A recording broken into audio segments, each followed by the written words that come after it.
I think it's important that we understand the power of eugenics as having fueled some of the darkest moments of human history, and the legacies of those histories remain alive for us.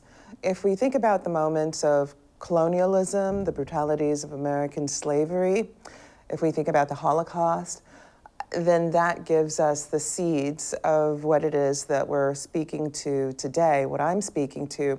But I think it's also important that we understand the political legacies of those periods do not die. And it's not just health and medicine, how they stigmatize certain people and how those stereotypes and those stigmas then reach beyond medicine and they reach into the very social fabric of our countries. How we think about some people as being more criminal than others, how we think about some people as being less capable than others, how we think about some people as worthy of greater surveillance than others and greater prosecution than others. And what all of these things spread into for future generations.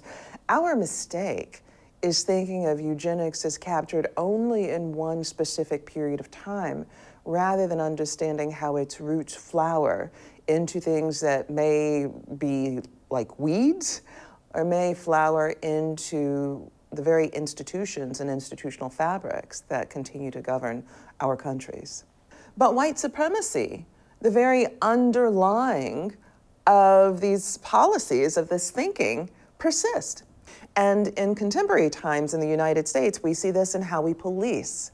We see this in education. We see this in lack of opportunity. I mean, across myriad areas, we see where there is just profound discrimination that persists. Eugenical types of thinking actually legitimizes a different kind of treatment of people.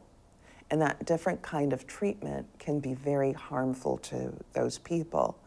How do people internalize that different kind of treatment when you're not offered the job that you were qualified for, when you don't get the medical care that you actually deserve, when you have a higher rate of suspension or expulsion in school simply because you're brown or you're black, right? How do those things manifest inside the body?